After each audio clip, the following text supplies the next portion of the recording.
Hello friends, అందరికీ నమస్కారం. ఈరోజు మనం ఆసియాలోనే అతిపెద్ద గిరిజన జాతర, మన తెలంగాణ కుంభమేళాగా పిలుచుకునే మేడారం సమ్మక్క సారలమ్మ మహాయాత్రకు వెళ్తున్నాం. అడవుల మధ్య, భక్తి పారవస్యం మధ్య సాగే ఈ ప్రయాణం చాలా ప్రత్యేకం. బయల్దేరే ముందు కావలసినవన్నీ సర్దుకున్నాం. ఇంకెందుకు ఆలస్యం, మన ప్రయాణం మొదలైంది. వీడియోను చివరి వరకు చూసి ఆ తల్లుల ఆశీస్సులు అందుకోండి. మేడారం వెళ్లే దారంతా పచ్చని అడవులు, చెట్లు, ఘాట్ రోడ్డులాంటి మలుపులతో ఎంతో ఆహ్లాదకరంగా ఉంటుంది. దారి పొడవునా భక్తుల వాహనాలు, సమ్మక్క సారలమ్మ తల్లికి జై అనే నినాదాలతో రోడ్లన్నీ కోలాహలంగా మారాయి. ప్రయాణం మధ్యలో కాసేపు ఆగి వేడివేడి టీ, అల్పాహారం తీసుకున్నాం. జాతర వాతావరణం అప్పుడే మొదలైపోయింది.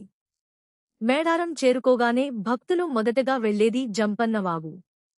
చరిత్ర ప్రకారం కాకతీయుల సైన్యంతో వీరోచితంగా పోరాడి నేలకొరిగిన సమ్మక్క కొడుకు జంపన్న జ్ఞాపకార్థం ఈ వాగుకు ఆ పేరు వచ్చింది.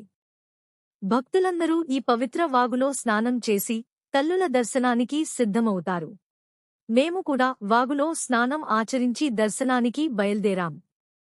మేడారంలో అత్యంత ముఖ్యమైన ఆచారం బంగారం సమర్పించడం.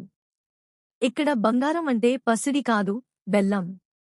మన బరువుకు సమానంగా బెల్లాన్ని తూకం వేసి తల్లులకు నైవేద్యంగా సమర్పించడం ఇక్కడి ఆచారం. మేము కూడా మన బరువుకు సరిపడా బెల్లం, పూజా సామగ్రి, కొబ్బరికాయలు తీసుకుని దర్శన లైన్లోకి వెళ్లాం.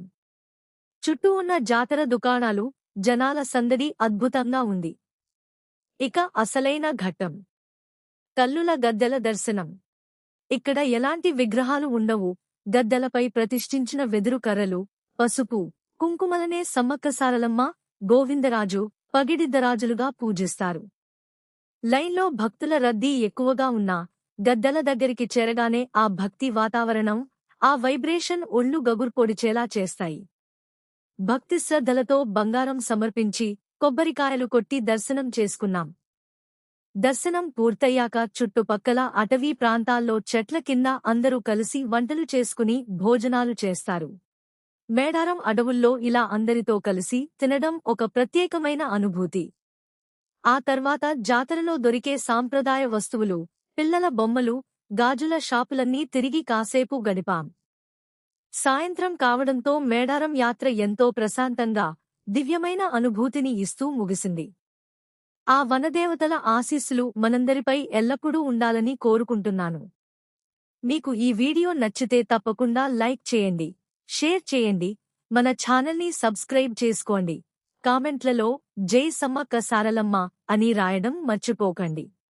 మళ్ళీ మరొక మంచి వీడియోతో కలుద్దాం. థాంక్యూ.